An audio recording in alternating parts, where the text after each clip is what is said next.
Now that the holidays are over, you might be feeling like you've got a big spending hangover. The drinks, the holiday food, the gifts, it all adds up. Luckily, Mint Mobile is here to help you cut back on overspending on wireless this January with 50% off unlimited premium wireless. Mint Mobile's end of year sale is still going on, but only until the end of the month. Cut out big wireless bloated plans and unnecessary monthly charges with 50% off of 3, 6, or 12 months of unlimited. All plans come with high-speed data and unlimited talk and text delivered on the nation's largest 5G network. Use your own phone and any Mint Mobile plan and bring your phone number along with your existing contacts. Listen, you can't beat the combination of the unbelievable prices and the exceptional service that you get with Mint Mobile. So if you are tired of overspending on wireless, make the switch to Mint Mobile today. You will be so glad you did. You'll get unbelievable coverage and even better prices. This January, quit overspending on wireless with 50% off unlimited premium wireless. That's half off. Plans start at $15 a month at mintmobile.com/VIALL. That's mintmobile.com/VIALL. Limited time offer, upfront payment of $45 for 3 months, $90 for 6 months, or $180 for 12 months. Plan required $15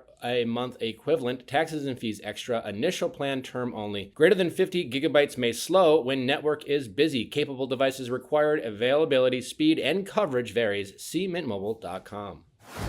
Don't forget, Viall Files Plus now offers ad-free episodes for all Viall Files episodes, including Ask Nick, Reality Recap, and Going Deeper. Plus, if you love Ask Nick, you will absolutely love our Ask Nick updates, where you get updates of your favorite calls, our deep dive on all your favorite Reality Recap TV shows, and our pop culture roundup, where we talk about all your favorite pop culture topics that we didn't get to in this week's episode, plus deep dives on our Going Deeper guest, and so much more. All you have to do is go to Viall Files Plus, and you will be lucky you did. You're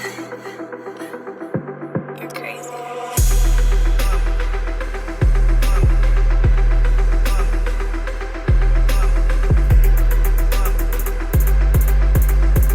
Seth, Becky, welcome to the show. So excited to have you guys. Thanks. Also, Thank you. Thanks for having us. Do you go by Seth, or do No. you go by Colby? Well, who's talking to me?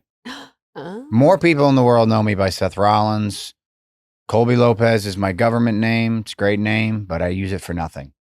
Nothing. Zero things. I've contemplated like changing, you have like Rebecca Quinn on your Instagram and your socials now. I'm like, maybe I should change. Maybe I should be Colby Lopez, AKA Seth Rollins. I don't know. It was really endearing in the Unreal doc, when you were just like, well, is it weird if I call him Kobe? Yeah. So in like when you guys are at home alone with each other, is he Colby or is he Seth? Oh, he's Colby. It's Colby. I've never, I think I once called you Seth very early on, just like out of habit. Like to my face? Yeah. And then you're like, ooh, hated that. And Oh, then- I and then would be was like, so that was weirded weird. out if you called me that. How did you come up with Seth Rollins? Because it's like such a it's a name. It's just a Any, name. anyone could have that name. It's a cool name. I don't know that it's a cool name. I made a list. When I got hired at WWE in 2010, I had to sign my life away. And they wanted to own your character, so I had to come up with a new name. I was Tyler Black. Before that, that was my other alias. But I had to use a different name so WWE could own it. And I came up with a list. I had first names. I had last names. I took it into the American Dream, Dusty Rhodes, and he went through them. He had his little glasses and he was looking at them and he's saying them all out loud. And I think he liked Seth because he spoke with a lisp, and it was funny for him to say Seth. He's like, that's it, baby. Seth Rollins. That's it now. On a marquee WrestleMania. Seth Rollins. That's it. That's it. We're done. You got it, baby. Go do your thing. Anything that comes out of Dusty's mouth is gold. So great. He's one of the greatest talkers in the history of our business. So yeah. But both of you have gone by so many different names.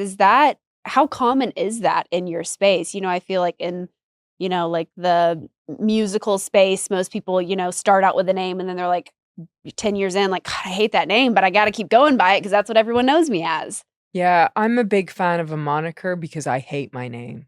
Rebecca Quinn? No, I love Rebecca Quinn. That's a great name. Rebecca Quinn rocks. Yeah. What a great name. Becky Lynch. Lynch. I just it doesn't roll off the tongue. And how did you get that name? So harsh. Well, unlike Colby over here, I was way more often on the chopping block.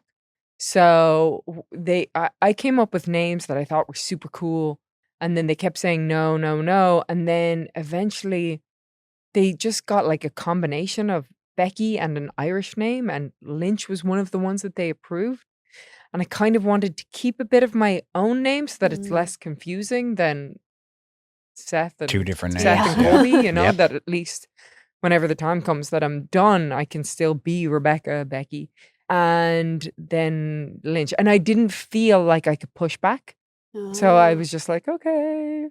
What is That'll like be the it. criteria for choosing a name? Like if them saying who is them that are choosing? Who is Who is them? them? Who is them? That is the question. Who is them? I don't know actually who was You're like, them. I've only spoken to a black screen. Who I don't know was who them it is. or is them. It was a combination between our legal department and our creative team. I mean, you had to have a name that nobody else had. So if there Right. was a Brian, you couldn't be a Brian. If there was a, your last name wow. had to be different. There was no Seth and there was no Rollins, which was, two of the reasons I had the names on the list. And when I got signed, you couldn't, like, Colby was not an option. I couldn't use I couldn't use a different spelling of Colby. I couldn't be Kobe. I couldn't do anything that was close to it because they were so like anal about, we need to own this character and you can't take any of it with you. So, hey, that's just how it was back then. They Now were it's very, different. it's different Okay. now. But How long ago was this? This was 15 years ago. Yeah, 15 years ago, the people in charge were like, no, we need to own every facet of this character in perpetuity. You can't have any of it. So even Tyler Black, I tried to sell them Tyler Black because I wanted to keep it because I had made a name off of Tyler That's Black. Yeah. I tried, but they wouldn't. They would not buy it. They said no. What changed? in the industry? Administration. Administration, yeah, I suppose they got new people in. They figured out, we can actually do a 50-50 deal on it. We can figure something out. Like they would just, the people at the top of the time were just very like, it's a slippery slope, so we're not going to even go down that road. Here's how it's going to be. Figure it out. Deal with it later. That's fascinating. I mean, it's really fascinating the industry you guys are in. I mean, I remember the days of Hulk Hogan, Bam Bam Bigelow, Ooh, Bam Bam, Jake the Snake, Nice. the Ultimate Warrior. And obviously, we love like reality TV. Our entire audience loves TV and just like the behind the scenes. And I feel like wrestling is like the OG reality TV of an industry that's really taken off. And I love the Unreal show because it really peels back the layer of the production of it. Because like I remember back in the day when I was a kid, it was like you didn't talk about whether it was real or not. Gosh.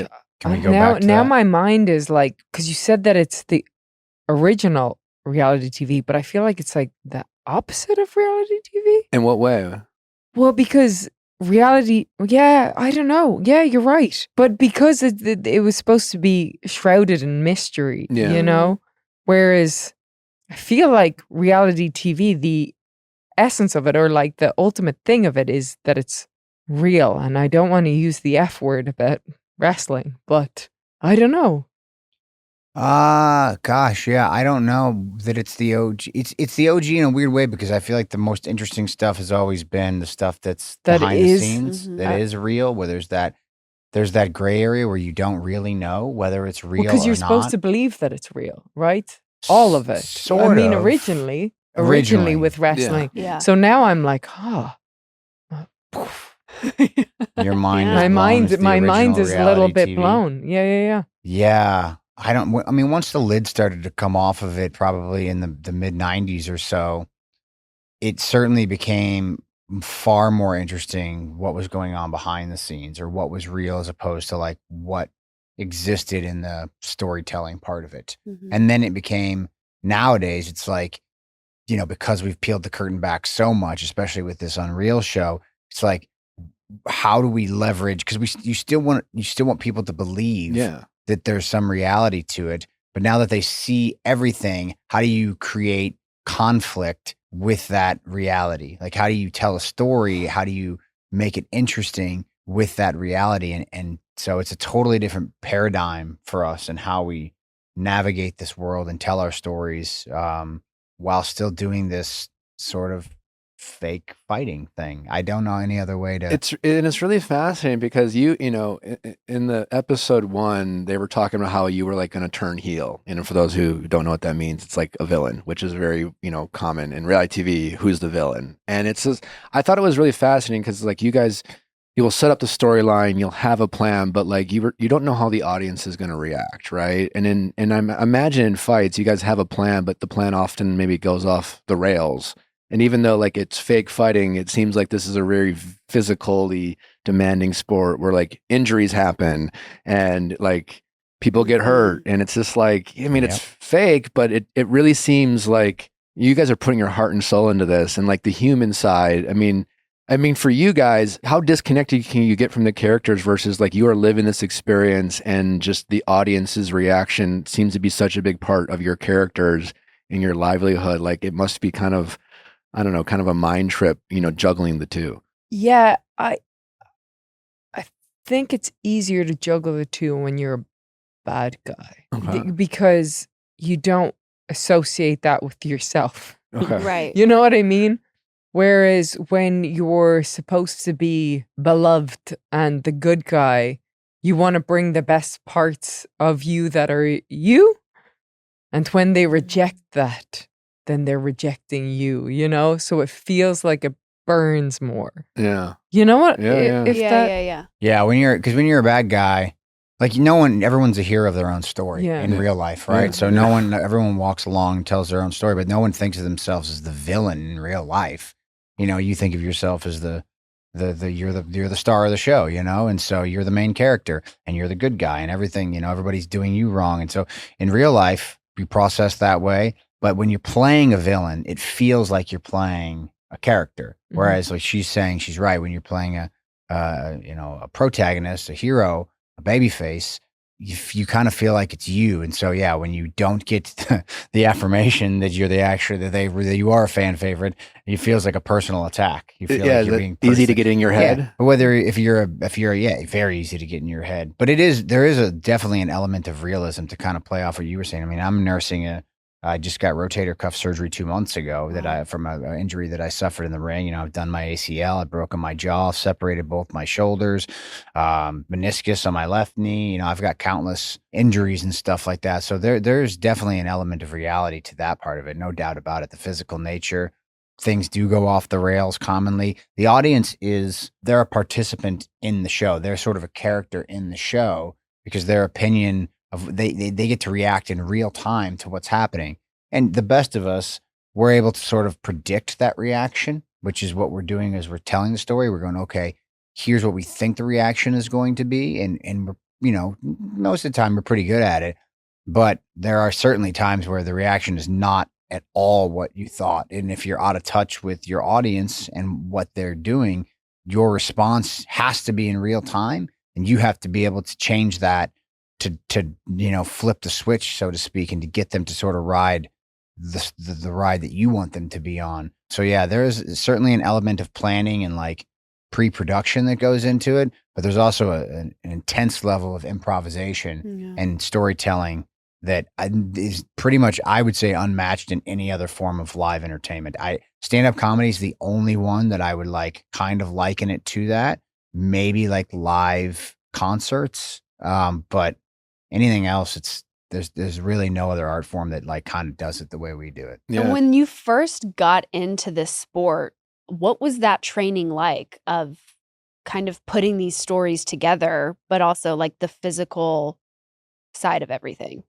When we first got into it, I don't think we weren't considering stories. We were just considering moves. We're like, ooh, what's a cool move?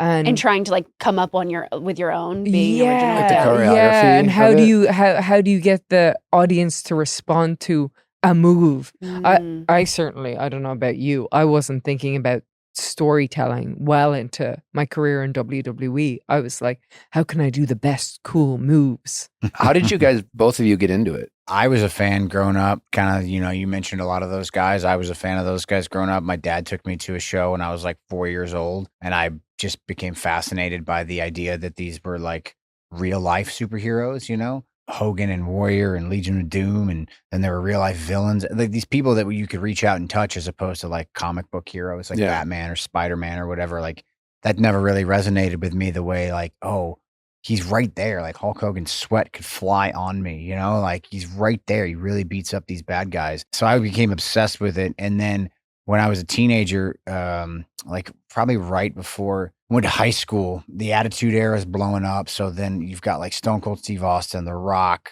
Triple H, Degeneration X, and all the, Mick Foley, all these guys. Mick Foley. Yeah, wrestling is just massive at the time. It's sort of like, invaded pop culture.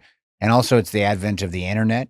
And you can connect with people from all over the world. And also like backyard wrestling became a big thing. So me and my friends started like doing it in our backyard. So we did it. We put on shows, we'd give out flyers, and I was just obsessed. I told my folks, I was like, I'm done playing basketball, man. This is what I'm going to do for the rest of my life. So in high school, I started like taking acting classes, taking public speaking classes, got gym memberships so I could, get in some sort of shape. And then I was doing these backyard shows for my friends. And once I turned 18, I was like, I'm going to get trained. And so I went and got trained. How about you, Rebecca? So I grew up again watching professional wrestling, but and loved it. And me and my brother would wrestle in our mom's bed and stuff, and put on little shows. And then, like I around 8 or 9, I fell out of it and was like, "Oh, that's for babies." And then when the Attitude Era blew up, my brother would watch it, and I would make fun of him, and I was like, "It's all fake." And he'd be like, "No, it's actually really good." And I'd be like, "Yeah, whatever." And then I would watch Mick Foley cut these promos, and I was just drawn in by his ability to tell a story and his way of speaking. And, it was the first time that I really got invested, and I wanted him to win. And then so I tell my brother, just call me when Mick Foley's on. And then that was it. Then I was in, and then I was hooked.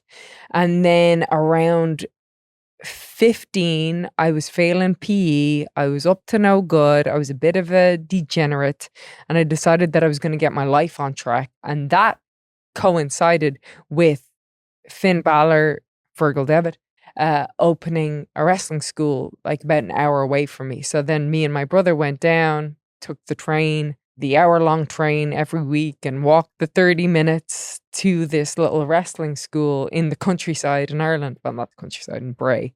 Felt like countryside. But, and then, I would just do that every Sunday. And then I'd go over to England, and I'd wrestle in wrestling camps over there.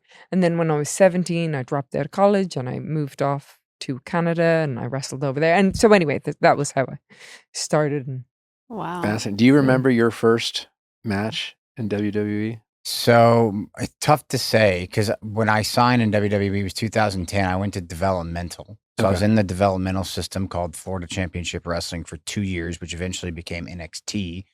So it's all kind of a part of WWE. I moved up to the main roster in November of 2012. And my first official match was a 6-man tag at Survivor Series.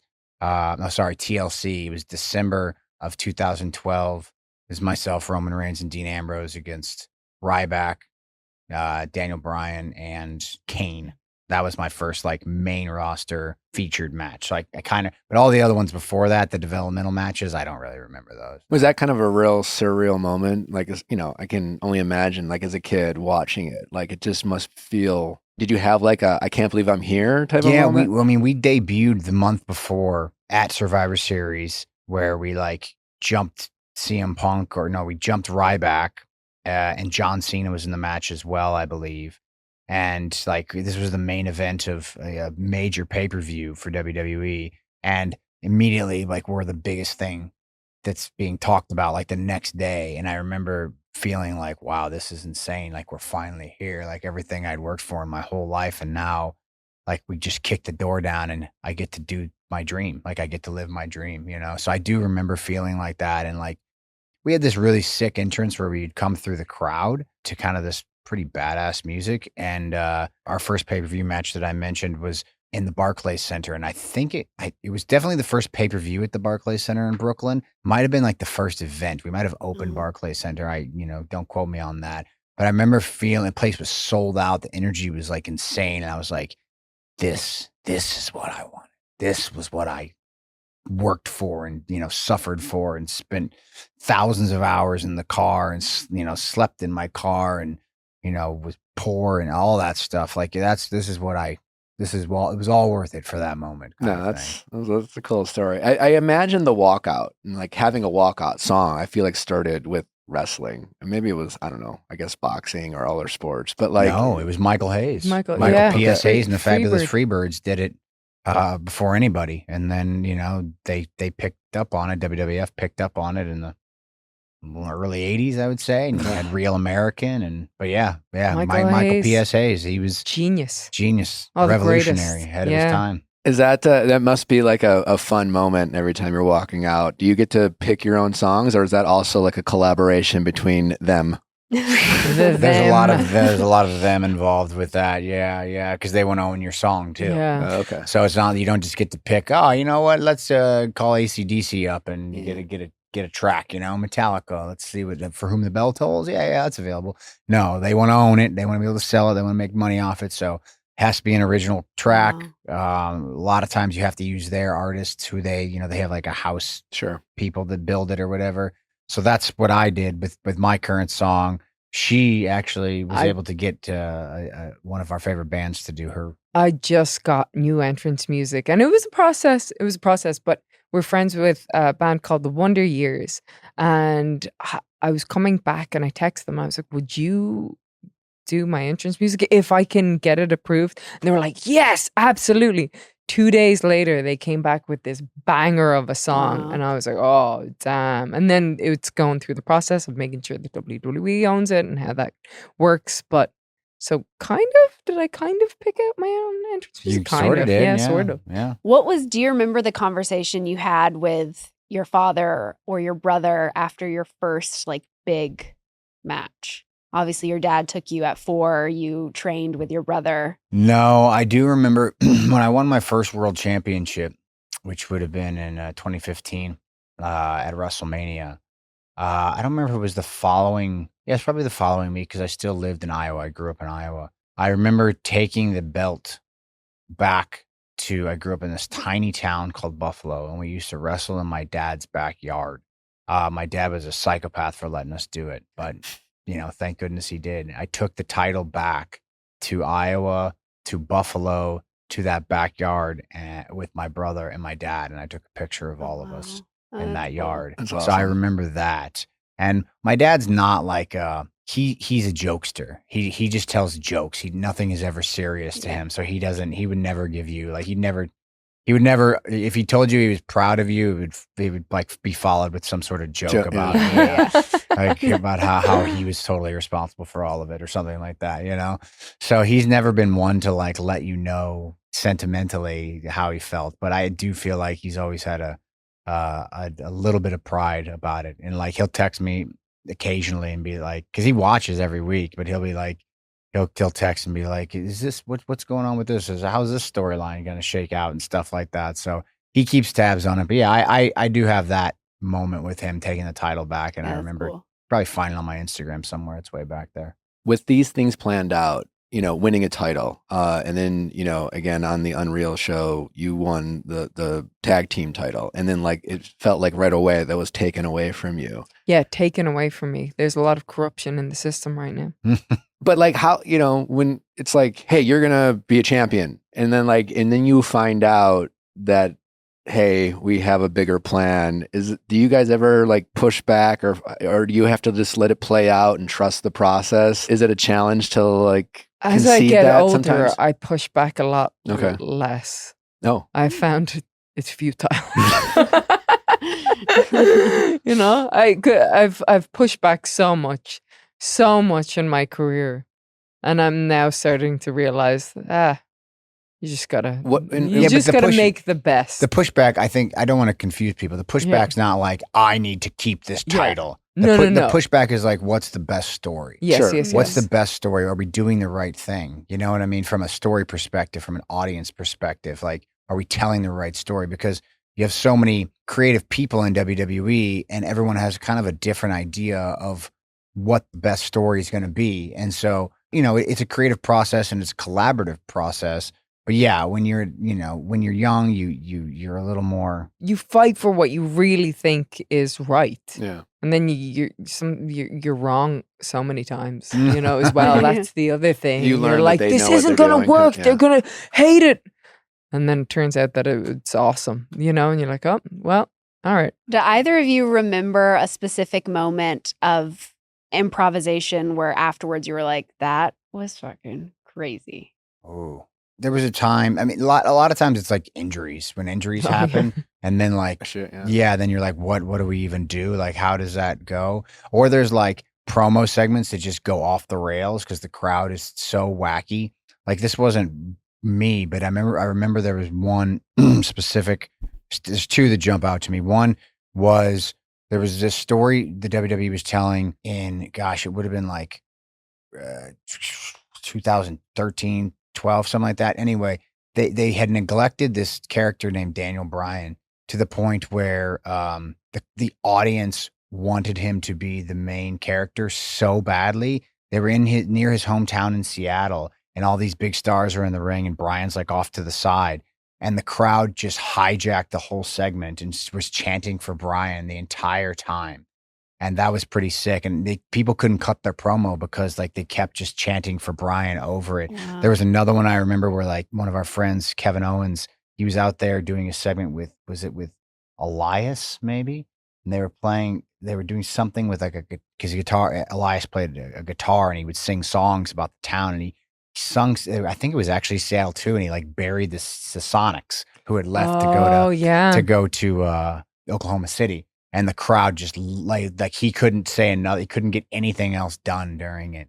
But like injuries are the big ones. Like I broke John Cena's nose one time in a match, and he had to continue, and it was a bad break. Like it was like sideways, like to where it was so much blood. I felt so bad, but he finished the whole match. And do you have like a conversation after that of like, sorry? oh my God, I was so apologetic. Yes, And not only for like for weeks after I apologized. I probably still apologize to John to this Was he day. pretty gracious about it? Oh, of course, because everything, it happens. It's all Yeah. accidents. Yeah. No one's like, I mean, if someone tries to hurt you, that's a different animal. But I like, think you'd always rather be hurt than be the person who hurts somebody Sure. Yeah. as well. That's the other thing. Is there you know? ever like if someone experiences like real injury, do you feel like the wrestler almost like for all the things that people think is fake, they almost want the credit for like really taking the actual injury? Or like does John Cena want people to know like, no, my nose is actually broken, as opposed to people thinking there might be a little bit of pride in that, I suppose. Yeah. I mean, like when you got your nose broken and you just had the blood gushing and you're just like hands are up and crowd is going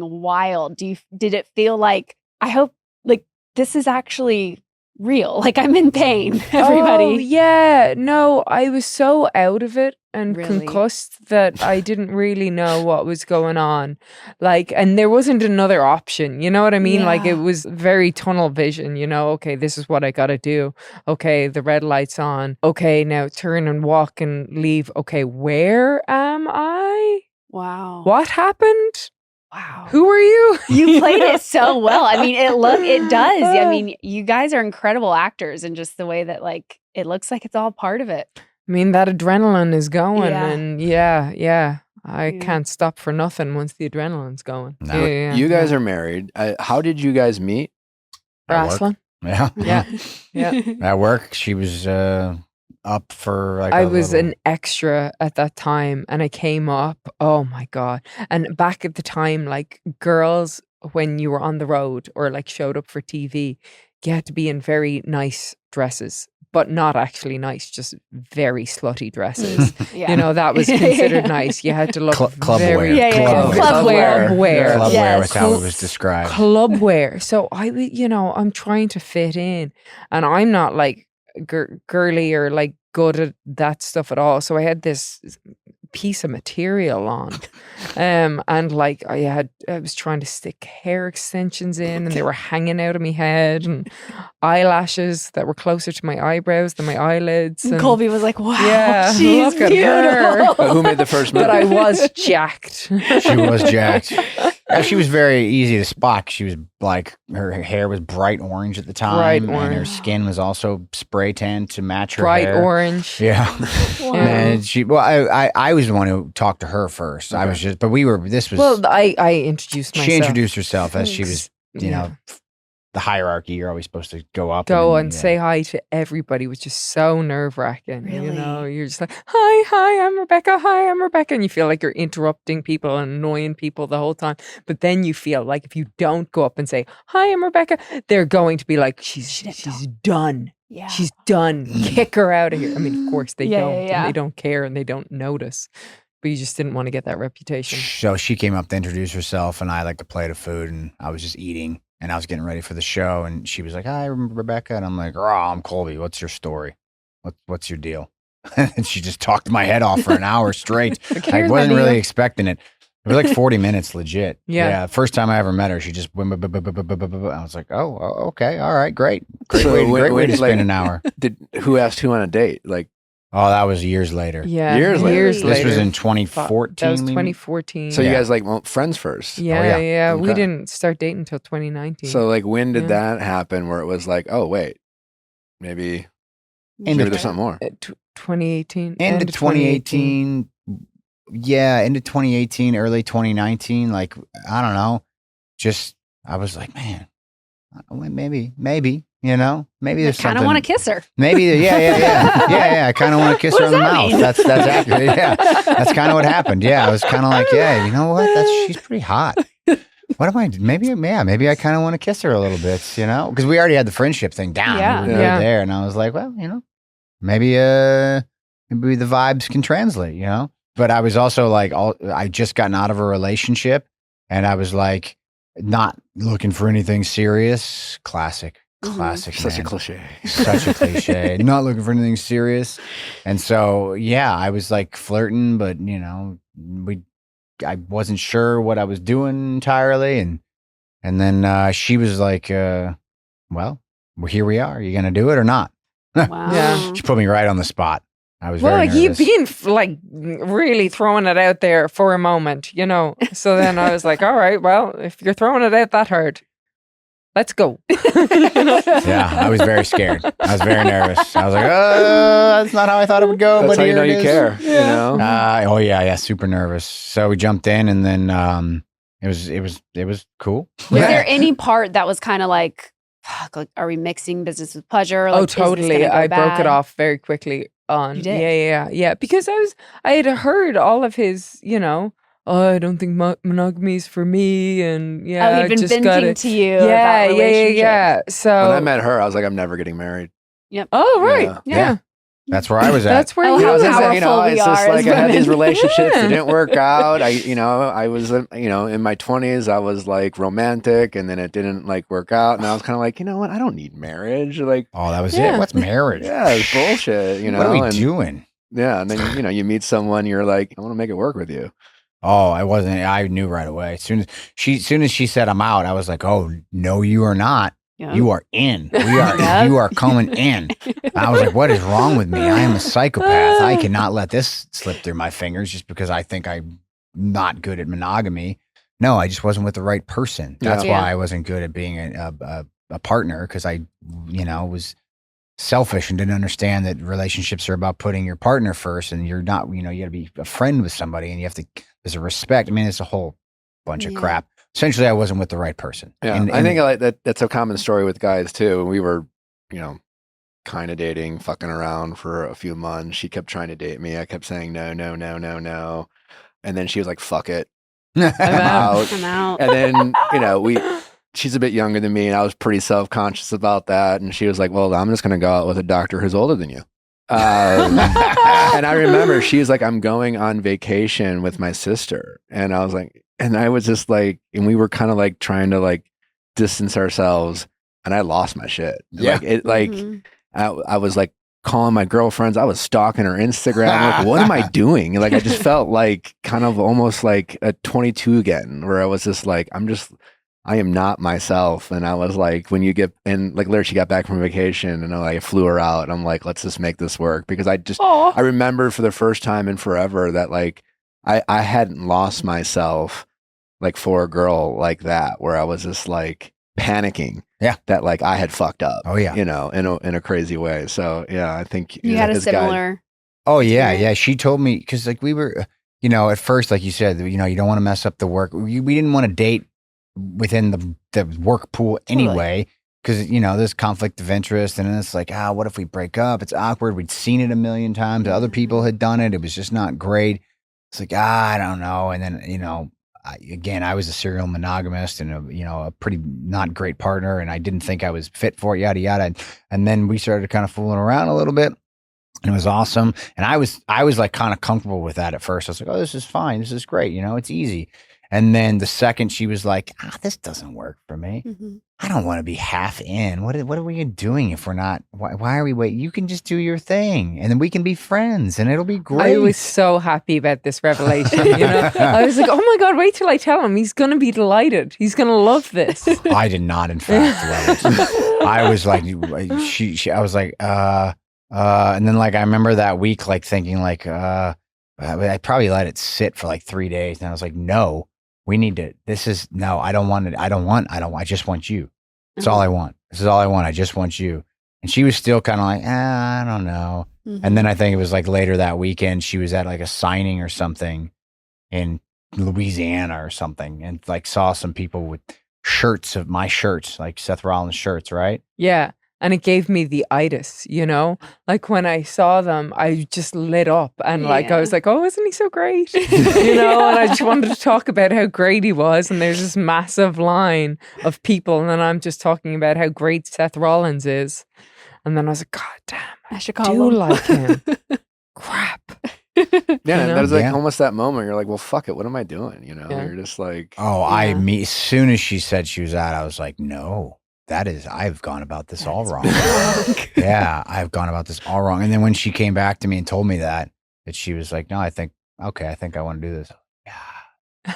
And then So how long did y'all date before you got married? that feels, before we got married? well, we dated. I started ring shopping like within 2 months. Stop. Oh yeah, I knew right away. I was telling my friends immediately when we started dating. I was like, oh yeah, we're probably gonna get married. So you can bank on that. And yeah, this is. did you know that at the time?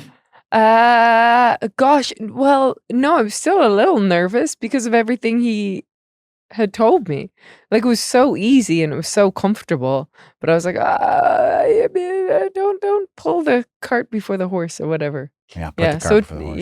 Yeah. I was. So it took me maybe a little second longer because, like, what I said to him when I was like, I can't do this was that either like I go in full armor and I don't feel anything, Mhm. or I don't go in full armor and I'm just looking to get pummeled. So either way, that may be a bad choice of words, but anyway, either way, like it's not a good outcome for me. It's just nothing, Mhm. But yeah. And then he said- I said no, and I got the ring, and then I proposed to her in August, so we started dating in the end of January. I mean, like officially in February-ish, and then by August we were engaged, and then we were going to get married in 2020. So this would have been August 2019. Yeah, and we were going to get married in the next year, 2020.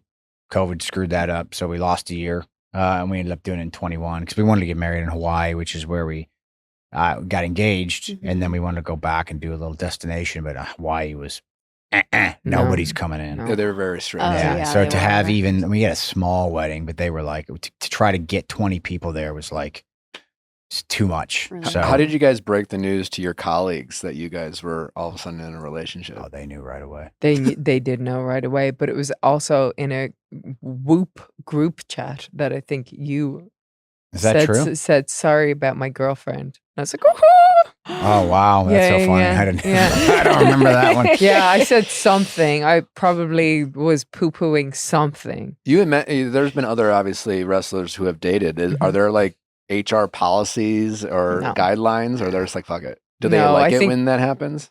Do they what? Like it? Do they? Yeah. Do they like it? Like No, but they- storyline? Do they? I Oh, what don't- can we do with this? I don't think they one way or the other. I think they go with it, but they are actually very accommodating with it. Like they try to keep couples on the same show Like the same for, schedule. for the Oh, most that's part, nice. which is very kind of them. Yeah, I mean, I think we spend because we're year round. WWE's Yeah. constant. There's no off season, and it used to be where there would be upwards of. I mean, they would run well over 500 shows a year because they do 2 TV shows every week and then tons of live events. Sometimes 4, 5, 6 live events depending on if they were running simultaneous live events on the same weekend. And so you would spend all this time with these people. Like you would spend way more time with these people than you would your family or your friends at home. It wasn't even close. You'd be on the road so much. So I think they understood that obviously relationships were going to happen. And one of the biggest things, at least for us, that works, and I don't know how it is for other people, is that we, like, regular people just don't get what we do. They just do not understand it. They don't understand the schedule, the sacrifice, what it takes. So, like, for us to have each other's back in that regard and understand what sacrifices need to be made. You know, like if I have to be gone for whatever amount of time, there's no pushback. There's no like resentment. There's nothing. The other one just picks up the slack and vice versa. You know, she's got to go shoot Star Trek, and then she's got to go be on the road, and she's got to go to Saudi for Royal Rumble, and she's got to go to Europe for 2 weeks for WWE. It's like, okay. You know, there's no pushback. There's no like, well, you're not here and me, I'm doing all. There's none of that. It's just, oh, yeah, I get it. That's the work. You know, that's the job. And to have that, WWE, I think they understand that. They understand that that's just, you know, when you have everybody constantly traveling together, you get to know each other, you spend a lot of time together, you understand each other. That's bound to happen. So yeah, there are, I'd say, quite a few romances in the mix, and they are very accommodating schedule wise. It's quite nice, but sometimes they do stuff with it and sometimes they don't. You know, her and I, they put us on screen as a partnership, but like other couples, like, you know, Bianca Belair, Montez Ford, don't really need to do anything with them. They did. They started off doing a little bit, yeah, but there wasn't like a romance thing, right? Well, she was with them in the beginning, with right? all when she of came them, up. though, Yeah. But yeah, do you think it'd be fun to have one of you guys like turn on each other as far as storyline? Just don't know what you'd get out of that because we can't have a match, I suppose. You know? Yeah, I don't know. Yeah, it'd be also like our world is such a weird gray area that like people would know we're not really. You know what I mean? 'Cause we're going to dinner together on Tuesday night and then fighting on Monday. You know? It's like I don't think anybody. Our daughter. That makes sense. School, so you kind of almost have to ask, like, what is believable? What is viable? Are people going to buy into this storyline? If, like you said, if it doesn't work, like, why fuck around with it? Yeah, you really have to tread that line of reality all the time. It's got to be one or the other, right? It's got to be like there's got to be the thread in that gray area where you can really make them, you know, really hook people. Like, oh, I don't know if that's real or not. Do they really like each other or not? I don't know what's going on there. Or it's got to be like the opposite, where it's full, like a full piece of stories, full piece of fiction. You know what I mean? And they're watching it the way they watch Game of Thrones or something like that. So you kind of got to do like one or the other. There's not like a middle space that works. I find if you like insulting it and you're like throwing it in their faces, it kind of doesn't really work, I guess. Yeah. Well, you two of you obviously have a very beautiful daughter. She's the best. She's so. I mean, in the show, we see her as a baby. In the first couple episodes, she's very beautiful. When did you know you were ready to start and grow your family? I felt like I was ready real quick. Really? Yeah. To have a kid? Yeah. I mean, yeah, but the schedule didn't really permit it because you know when you work in a physical industry. I know. Well, I was curious about that. I mean, we work together. I love working with my wife. It's a lot of fun. I started the show before we met, and then it was like, I think you could be really good at this, and it just kind of happened. And then we had a daughter together, and we make it work. But I'm just really fascinated with you guys. To your point, you're on the road all the time. You are, you're giving your body to wrestling. It's physically demanding, and then obviously being a mom is a whole nother universe. Like that must have been, having those conversations about like how you guys make, like as you're like, hey, we're gonna do this.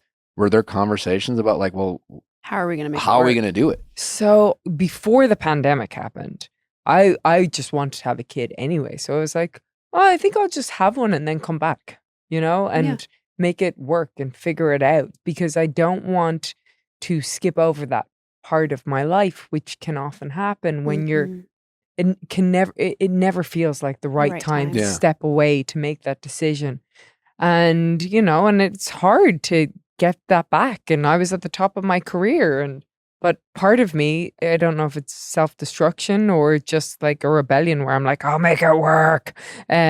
Just wanted to figure it out and have both. And then the pandemic happened. And then I saw that we would be wrestling in front of no people for a prolonged period of time. It's like, this might be a good time to Now's sneak the a kid in. time. Yeah. And so Yeah. like timing worked out so perfectly. And then when we came back, like everything fell perfectly into place. We have a bus. We have a bus driver, Andy, who's like family. He looks after us so incredibly. I wish I could clone him. And then he said that his wife was looking to leave her job. And we were like, oh, great, let's take her on. So she was our nanny and she would travel everywhere because we were on the road Yeah. 4 or 5 days a week. And we would just bring our daughter everywhere. She was on the bus. She was in arenas. We would bring her to every kids museum, park, zoo, etc., in all these different towns all around the world. But it was like, she had another aunt and uncle Totally. with Andy and Jackie. And yeah, it was just incredible. And how did you manage postpartum and getting back ready for the ring? He trained with me a lot. And that was the getting my body back was way easier than I thought because she just sucked the life out of me. Yeah. I breastfed for over 2 years, so I probably didn't sleep for the first 2 years.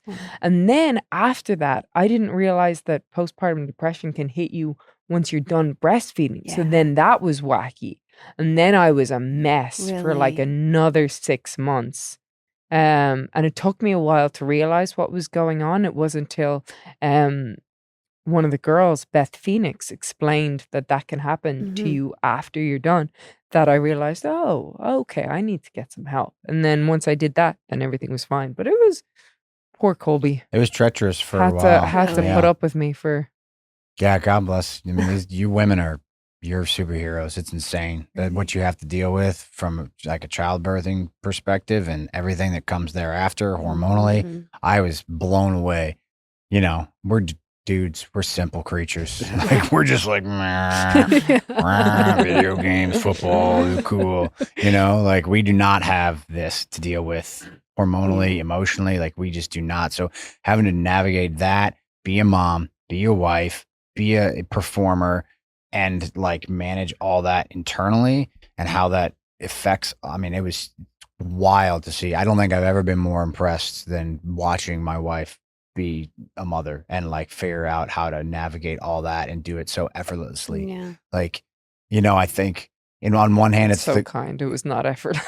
but losing my mind. Yeah, but you didn't like you were like, I'm losing my mind. Stop it, and then you were able to figure it out. Like the fact that you were able to figure it out, and like you mentioned, you had help and all that. But I mean, it's such an impressive thing to, and not just you, but all of you guys, all of you women who do that. It's to me, I go, wow, I could never, I could never.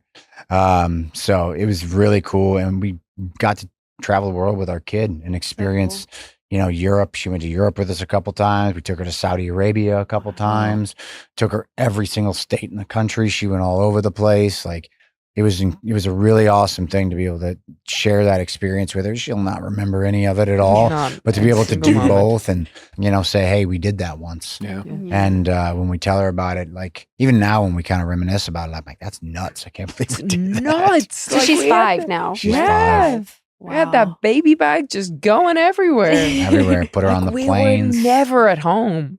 Wow. When Rebecca was back in the ring, Mhm. and making your comeback, that must have been like just a really proud moment for you, knowing what it all took for you to like be a mom, raise your daughter, get your body back. Like just the challenge. Was there like a sense of pride that you felt like seeing her back? I don't know if pride was the right word, but certainly a sense of inspiration. I mean, pride in that, like, hey, that's my wife. Yeah.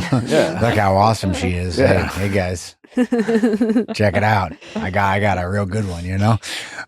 So I think in that regard, yeah. But I think it was I was more just impressed by her ability to do it all. And just put all that on her shoulders and do it so well. And like another thing is in our industry, women aren't allowed to do what she did.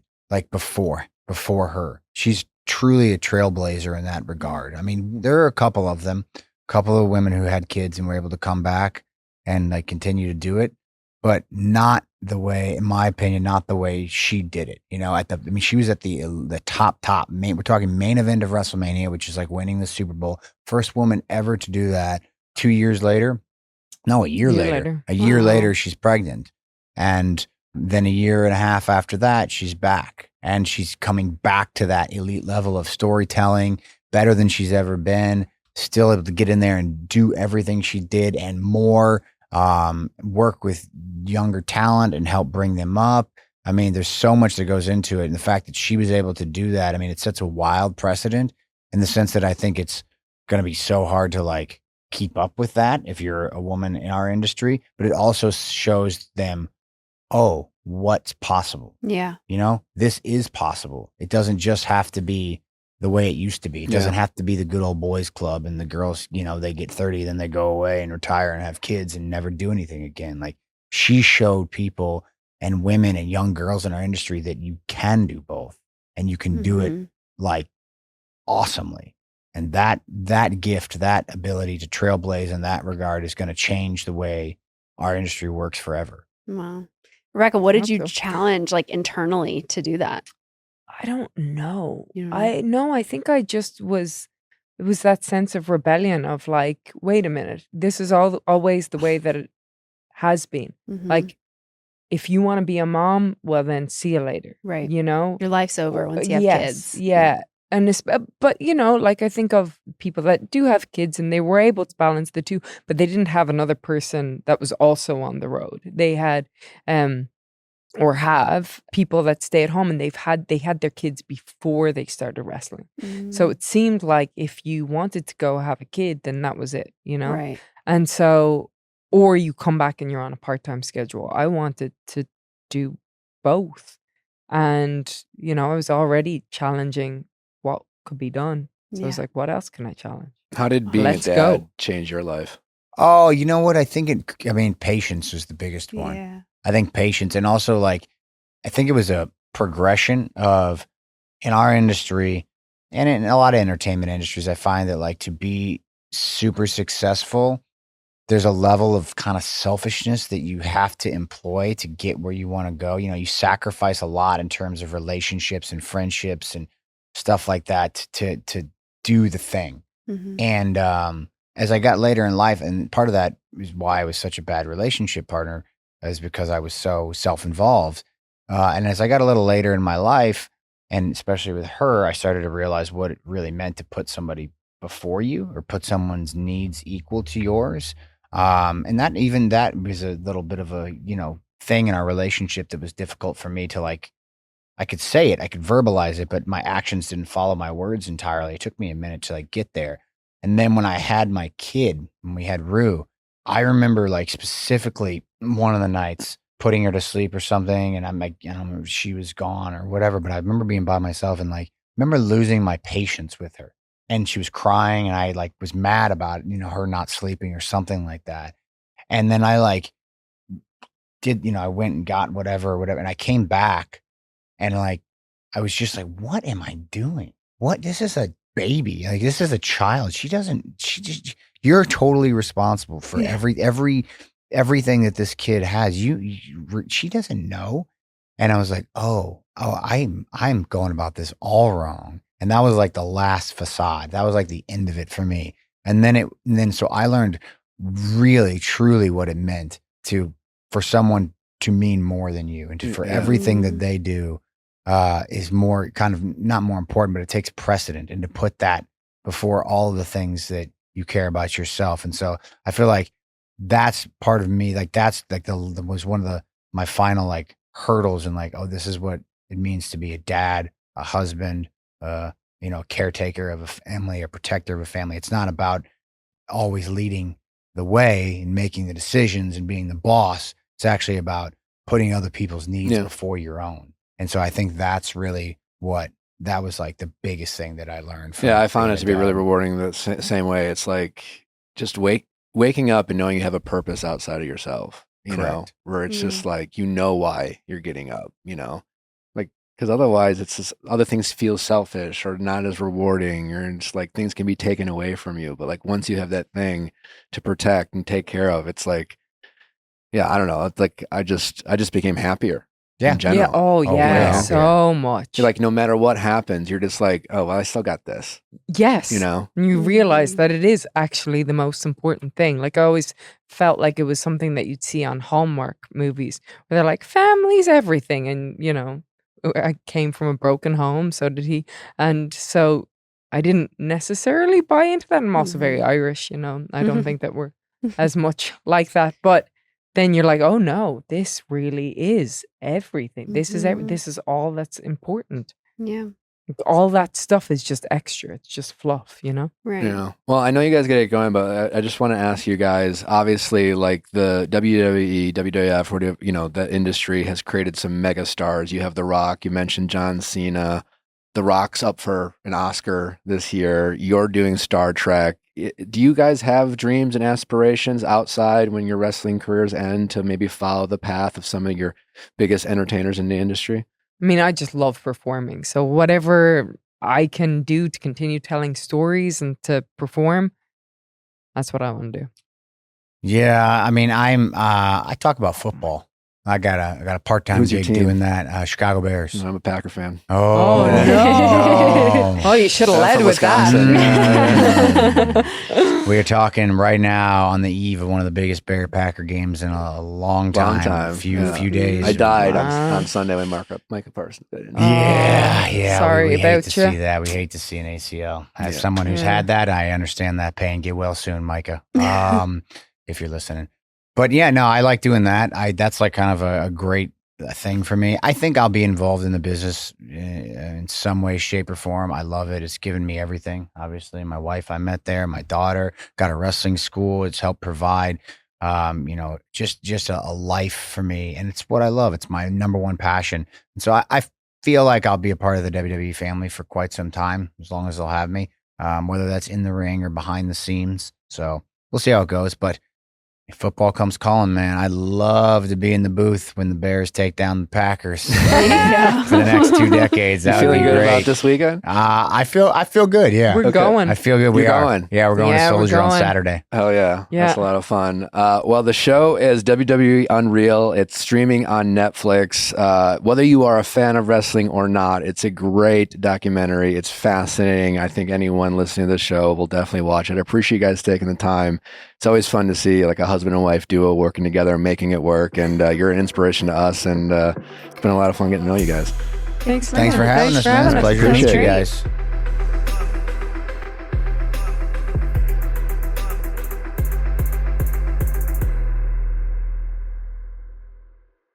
Hey guys, if you loved what you listened to, make sure you hit that subscribe button below. Thanks for listening. We'll see you next time.